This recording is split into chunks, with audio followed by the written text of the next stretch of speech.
Hi everybody, here we are in the workshop. I just enjoyed a little morning check-in with all of you, and now I'm going to be farting around with putting together a deck. And I thought, you know, I have these kids who are YouTube wunderkinds, and they tell me things. They say, Lou, you've got to, and then they say a thing. And they're right. They are correct. Right now I'm setting you guys on top of a bearing press that I've affixed to a piece of 2x4 for portability. My lens is dirty, and everything is ridiculous. Today, we're going so high tech. I got this for $8 on Amazon, and I'm gonna just stick it on the shelving here. Sucks. Oh good, I'm back. I was just like, why, you know? Anyway, so I'm putting this thing up here. We're just gonna have a chat. I stuck this thing up. I don't know if it's a good spot for it or what, but I stuck it up there onto something I stuck up there. Let's get your lens cleaned off. You guys, you got schmutz. You got schmutz on your face. There we go. So we put that up there. I'm gonna put you guys into it, and then I'm gonna move it into some sort of a position without it crunching the buttons in a way that's bogus, right? This is rough, dude. This is just nutty. And I wanna see if I can get you guys a view of the table. That's funny, George writes, it tickles. I'll get you guys a view of the table here. Tighten this up a little bit. Can't be tightened. That's it. Ah, okay, well that's a crappy view. Let's see if this is a better view. And turn you guys. Oh, it's saying rotate your phone. All this technology happening here. I'm gonna get you guys up top. So this is the thing that they said, never do that. You're just gonna lose your audience if you keep farting around with your tech and moving your camera. And I think they're right. Oh, this is terrible. This is the worst ever. It's the worst ever. And now is the perfect time for the worst ever because nobody's watching. Yeah, I mean, you're not nobody, but there aren't a lot of people watching, so we can just fart around with this. And then one day, perhaps, it will all be looked back on warmly as the, hang on. It'll all be looked back on warmly as those early days, you know, remember when the piano used to play in the background and when the dryer used to be going and the dryer was squeaking and that, remember when he used to adjust his camera angle and there was nothing behind him that was any good to look at? I'm going to fix that. So these are the days, these are the salad days. These are the days that we'll look back on and laugh. Ha. Ha ha. Bam bam bam bam bam bam bam bam bam bam bam bam bam bam bam bam bam bam. All right. So what I'm doing is while I'm pulling out these bearings and putting them into the other board, I want to talk about some industry chatter, pure rumor. I'm not saying the rumors, but I am going to simply say speed ring. First of all, to add to the controversy, I don't run bearing spacers. I don't run them because the wheels are not high enough precision for a bearing spacer to benefit me. Pure opinion, pure rumor. So I don't sweat it. I let the wheel wobble and have a little bit of flex with the urethane so that the bearing spacer is not, to me, not an essential part of the setup. And so far, I haven't lost any high-speed downhill races by so thinking and doing. Now, if I had a high-precision wheel that came from, I would say, Chris Chappett over there, if Chris Chappett were making my wheels, I would start to think that I'm dealing with precisions and tolerances that merit a bearing spacer. So for now, it's bearings and speed rings, and I put them in under light pressure. I don't go ham on my setup in terms of tech. All right, I'm gonna take my bearing press and I'm gonna hook these out. Hopefully they come out nice and easy. That hook always wears out. And there it is, being worn out, not wanting to hook. Oh, it's because it turned sideways now. That's a nice, it's also bent now. Oh, that's neat. Yeah, there's one. So, you guys know that for many years I've been all about skateboard wood, right? And the wood is important. Good wood is good, bad wood is bad. And for years there's been an argument that there is no qualitative difference between one or the other of the wood productions. Just get a board and just skate. I'm going round 2. I'm going to use this to remove my bearings. Oh yeah, that's actually working much better than the bearing press, because the bearing press, the hook wears out, just crazy. So good wood has always been a big deal to me, and I've invested my treasure and my time in explorations of quality and authenticity. I would take a lower quality thing if it had a relationship with me. I was willing to make a lower quality board. I was guaranteed when I started making boards that my boards were going to suck. And I was saying, well, I mean, fine. Let them suck then, because me making boards that suck and offering something from the heart still has value. So you see, I'm not like this crazy drop testing, guy. There are values beyond. Let's see how this bearing press works for these really wide wheels. If I put, these are German bearings. Life Skateboards, we've got a whole bunch of new old stock German bearings. I mean, this is my childhood. NMBs and Germans. I picked these because of nostalgia. I don't care if there's a science somewhere that tells me I'm an idiot for some bearing choice I made. I'm gonna have my, yeah, it fits, wider wheels can be hard in these bearing presses. Scoot it around, bada bing, and there it is. And the wheel is set, the bearing is set in the wheel, and sure enough, still a slight wobble to it. That wobble could be on the outer surface of the, that could be an outer wobble, or that could be an inner wobble. Outer wobble would be, this is all my terms, outer wobble would be that the wobble is in the circumference of the wheel, not in the bearing seat. An inner wobble would be a wobble in the bearing seat that is actually holding the bearings in an untrue position. That is not inconceivable, and is actually quite likely, because getting the bearing seat perfect, absolutely perfect, is what it would take to create a high precision situation. That makes sense? Hey, how about some more light? That should make sense, because it's pretty, I said that pretty well. I'll stand on that. Now, oh man, I want the graphics in. Just too busy. German was the Ferrari of late 80s skateboard bearings. I agree with you, Scott George, I do. I couldn't afford German bearings. I was buying NMBs. And what I liked about both of those is they really lasted. We were the kids who were running WD-40 down in our bearings to get through the day. We didn't know that WD-40 ruined the plastic races that they use nowadays. But I'm not sure that those bearings, so you snug it down nice and tight, so you seat those bearings a little extra. You give the wheel a turn under pressure, doesn't turn well. Then you back it off till the wheel turns nicely. And there's a wobble to that wheel. There always is a wobble to the wheel. This is part of the, I don't know, it could be the way that they cool the stuff. I don't know, but I know this. These are not as high precision a thing as I think they wish for us to believe they are. And let me tell you, it doesn't matter. It doesn't. The only wheels I ever had a serious problem with, outside of, there were some batches of Satori and like that back in the day that like would crumble and things like that, was some SS radials. I had a big problem with SS radials back in the 80s. Actually, I didn't. I had the opposite of a problem with SS radials. Here's why. They had an aluminum, high precision, centered aluminum core. And that's a core that you can put a spacer into and have a great precision bearing. Look at this. It's all coming full circle. So I'm just making sure I got my speed rings in there. Speed ring, speed ring. And then what happened was all my friends and I had like 3-4 friends of ours. Oh, you did test Greg Provaznik.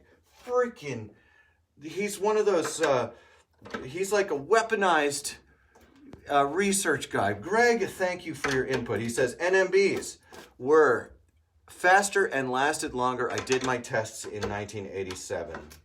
That's great because they were cheaper when I was a kid in New York. Growing up in New York, NMB was the cheap brand. Germans were. And then I don't think we even heard of Swiss when I was a kid. I don't know. I can't remember so many things. But when I go visit people and stuff, it kicks off the memories, which is very, very pleasant. So here's to traveling and visiting. So anyways, here's the thing. There's rumors that after the supply line issues in skateboarding in the early COVID season, that we got some price hiking, which is, let's just set a standard. In 1982, $45 skateboard deck. If you took that price of $45, translated it to today, you would get $121. That's what, every time you tighten or loosen something, the mirror image freaks me out because it's backward. That's great. Thanks, Jerome. Yeah, the mirror image, that's another facet of my operation. Unedited mirror image videos.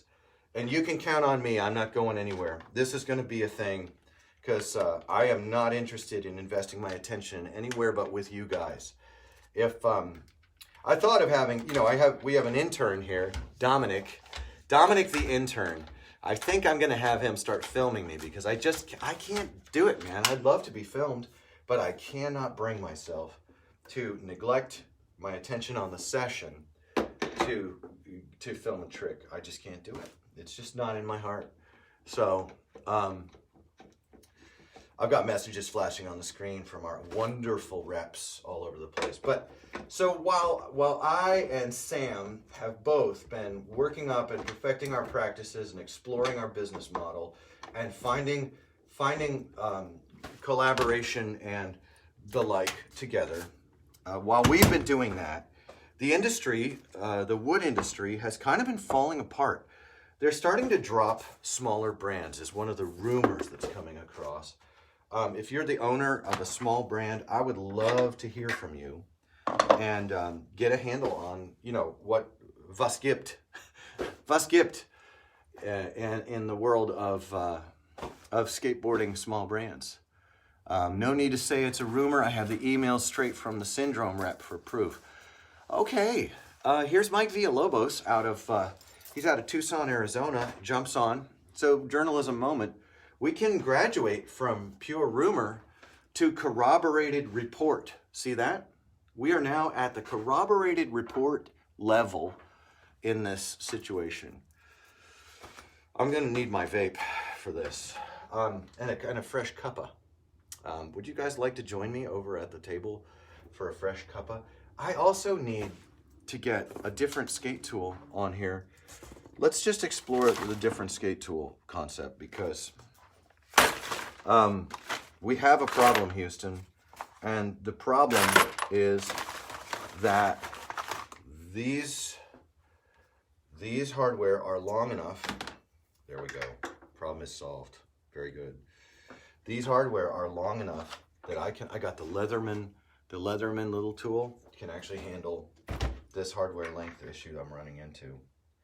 So I've got to take off these hardware and replace them with and add in another 1/4 inch on the suspension here. I'm gonna eschew wheel bite, but I'll do that in a minute. I'm gonna unclip you guys from this overhead, which has a terrible view. We're gonna talk about this. So Mike Villalobos is telling us that the Syndrome rep is telling him that what are they saying? They're saying are they dropping their bottom tier? Because that's a good thing. It's a good thing if you got a wood production house that says we're dropping the bottom tier. Our least active and least. I also plan on chatting with my rep over at Treehouse to see how the price hike will affect the whole spectrum. So the price hike came and it will not go away. $121, that's where we were. $121 is what it used to cost. A $45 deck then was $121 now. Go to Germany. 5 years ago, a deck was $121.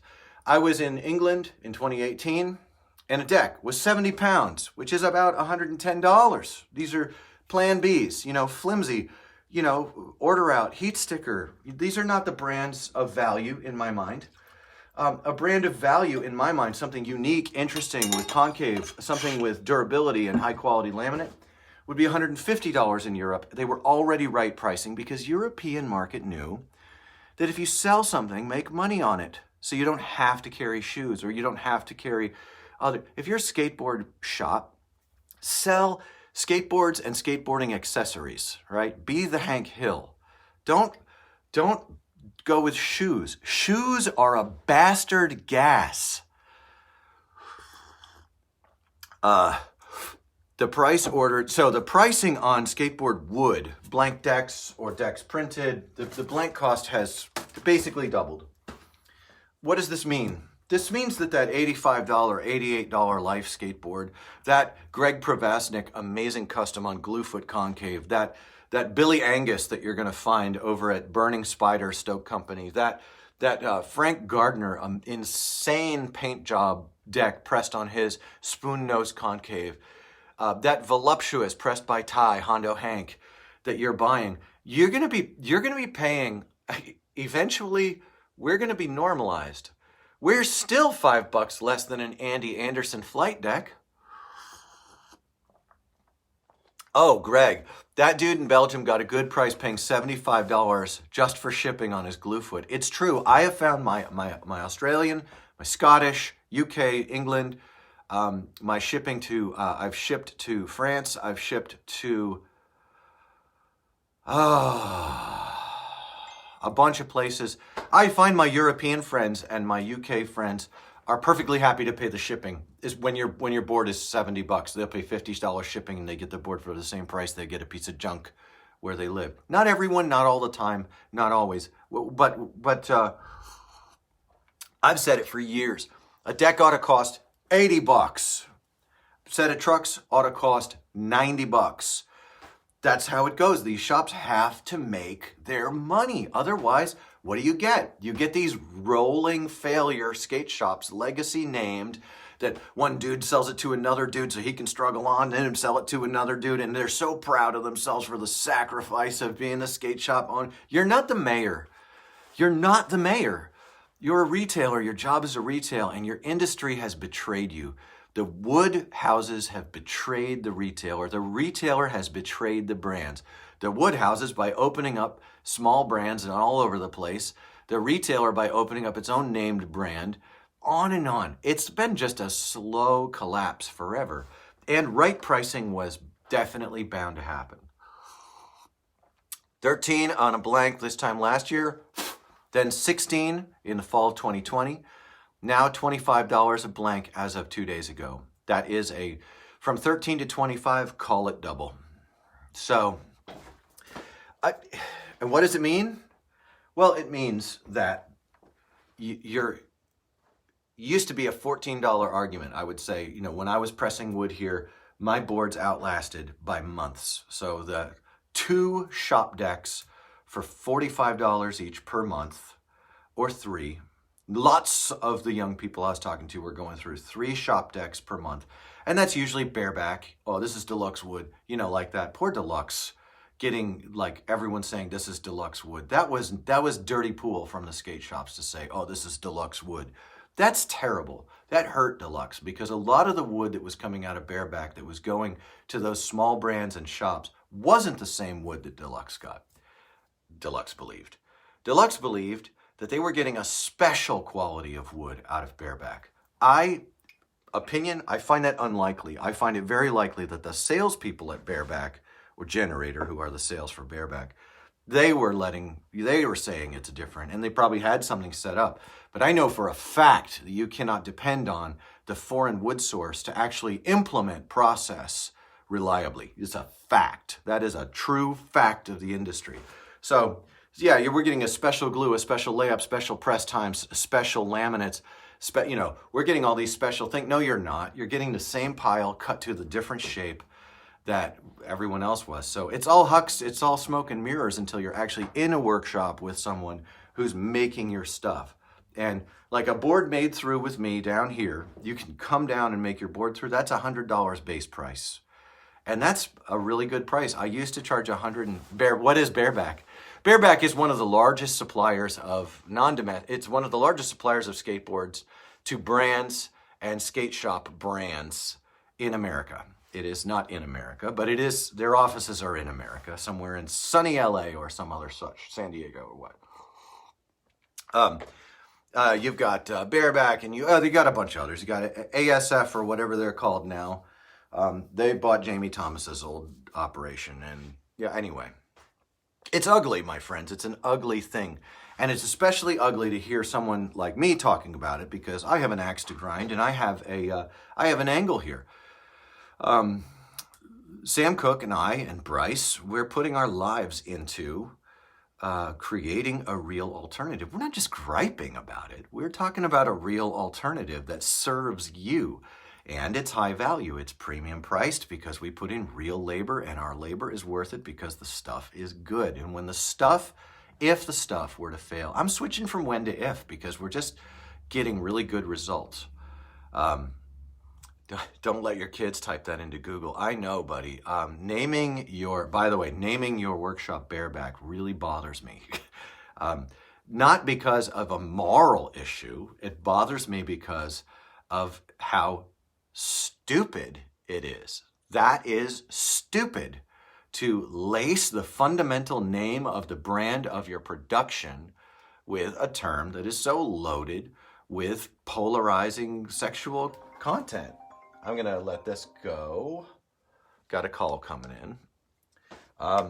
If you don't leave me a message or send me a text, you won't get a call back. That's just a fact.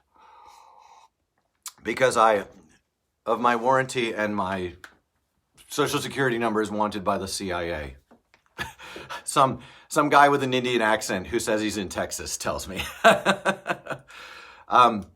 So I'm talking about just the level of stupid. And have you noticed, you know who is Bareback? Generator is the sales mechanism for the Bareback shop. And Generator will tell you all kinds of things. I had a skate shop owner some years ago telling me, Generator, my rep at Generator tells me I'm getting the exact same wood as Deluxe. Another skate shop still near me says, Scott George, I guess I should drop my company name of Dick and Balls then. Well, do it. But if you're smart, right? If you're smart and if your mission is what Bareback's mission is, Bareback wants to be a major supplier of high quantity skateboards. You might want to use a reference that's something like has to do with skateboards and doesn't have to do with sexual stuff. I'm just sitting here and I'm like, who are you appealing to? Bam Margera? Are you appealing to the CKY?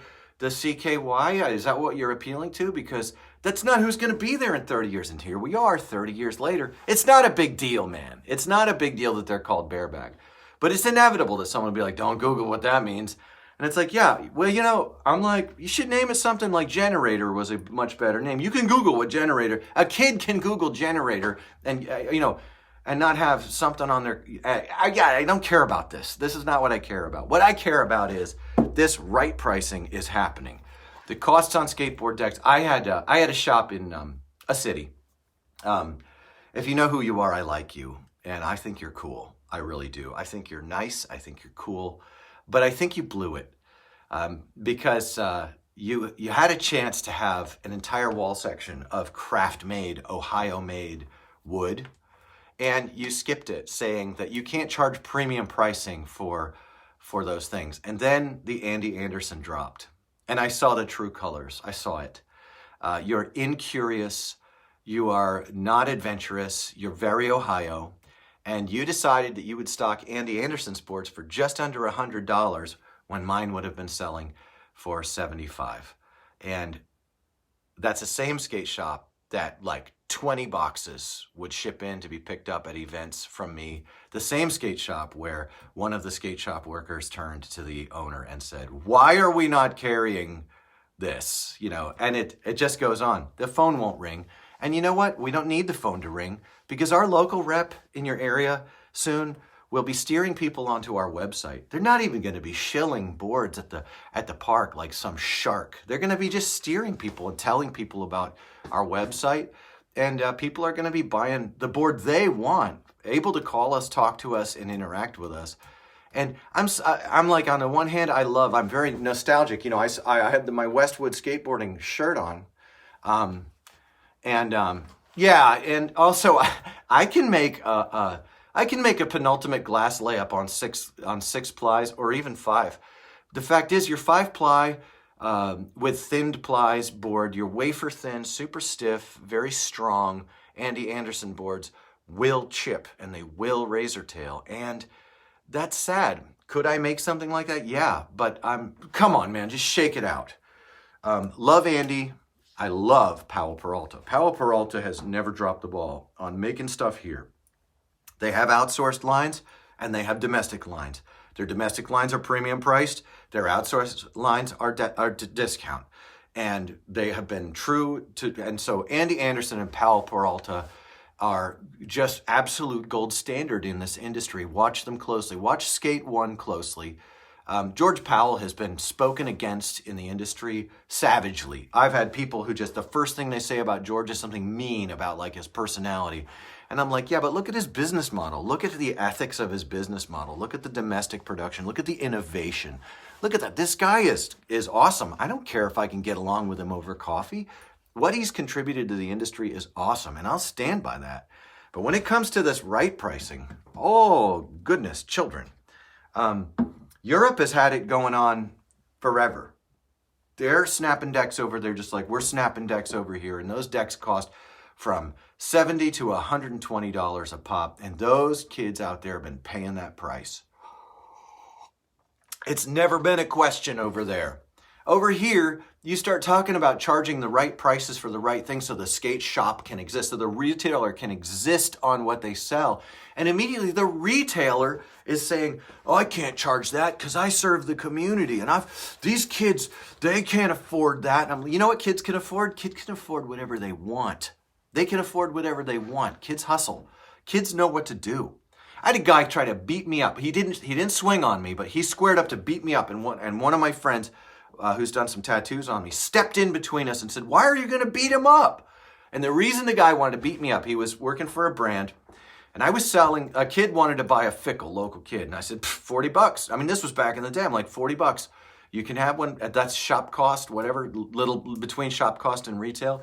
I said, $40. So the kid goes off to try and scrounge up $40, and the guy who works for the other brand, he comes at me and he's like, why didn't you sell that kid that board for $25, man? That's what he could afford. And I was like, well, first of all, it's no business of mine or yours. This is not any of your business. He's like, it is my business. Don't you know that kid has a hard life? And I was like, well, you work for a brand. Why don't you sell him one of your boards for $25 and then you put your name out there and you beat me for the sale? I mean, come on, do it. The guy squares up and he's like, that kid has a hard life. You can't go around charging people $40 for a board. Well, fast forward to 2017, and I got another brand owner out of the Akron, Cleveland area. He's a brand owner. He's a kooky dude. He's a crazy guy. He gets some sugar in him. He gets kooky, right? So this guy got some sugar in him, and he gets on the horn with me, and he's like, why are you charging $70 plus shipping for your work? And I'm like, well, because it's valuable and because it's good, and that is definitely my business. Why are you asking? You're a competing brand. What's going on? He's like, you should be charging less. And I'm like, no, I won't charge less. My work is good work. My stuff is good. And I'm going to charge what I charge. I'm not going to back down from that. And so he said, well, if you come up here, we'll track you on your social media. I'm paraphrasing. This was the information. I'm tracking you on your social media, and we're going to make sure you don't get home okay. Be a shame if you didn't get home to your kids. You got run off the road on the motorcycle. And I was like, whoa, same thing. I'm like, what is this backward? I'll tell you what's backward about it is the inmates are running the asylum, baby. You know, we need business people like everyone's despised George Powell, who have good ethics and good understanding of business, to right price this industry, and also to bring contrast. There's something more valuable than other things, and it is proper pressed, proper rolled wood. Proper rolling of the glue, proper press time, good concaves that are well designed, good fit and finish on them. You can't beat that with a stick. It's a stick that will beat anything. And you are going to see more brands like Life Skateboards. I'm wearing my Gluefoot hat right now. I made this. He sent me a patch. And, you know, Greg's work is a great example of what you know, this is not like the Life Skateboards. It's different. Look at the pocketing on that. This is aggressive and different. It's a flat kick. Look where the light is. Flat kick with a curved, spooned kick line on it and a deep belly concave. That I don't find this to be too terribly deep, but it holds 6 cups of water. Same at the tail. You've got a curved kick line. This is a sick board, and it's and look. Not only is he printing his own graphics on there. Sorry about that. He's printing his own graphics on there, but he's got this is the 42nd ever made of the Evil Twin, 9 7/16 by 33 3/4. That's by the way, Greg measures differently than I measure. You know, and he measures the actual linear length of the board. These are you go on and these guys get on social media, they say things, they write things, and it's interesting. And it doesn't get covered by nobody, and that's just fine. We're doing this instead. I can do these videos. They sit on YouTube. They're there for listening through for anyone who becomes interested in the future. I'm not interested in grabbing money off of Google Ads. I don't want ads in the middle of these. I want this to be a living conversation between people who are living this dream. So, right pricing is happening. Will it happen well? No. As surely as this is the skateboarding industry, they're going to blow it. But we are safe. We can make wood and send wood out again and again and again to you guys. We're not, how do I say it? We're not going to disappear. This is working. And it's because of you discovering what we're doing. And the same goes for the other brands I've mentioned. I've mentioned a number of other small workshops, some of them with a single press that can do amazing work for you. I'm getting notifications on boxes going out to our reps right now. Some of them are pre-sold almost all the way through. It's super cool. So if you have a rep in your city, get in touch with them, tell them what you'd like, and you can save shipping. We'll put it in the next box. I'm going to do a video on that because it's actually really cool. You can save shipping. That's like 12 to 20 bucks. All right, look, I'm going to get off of this thing, and I'm going to go and take the dog on a pull down to, I got to do the risers first, but I'm going to get out there and get some wind in my face. I'll be back at you later. Thank you, friends.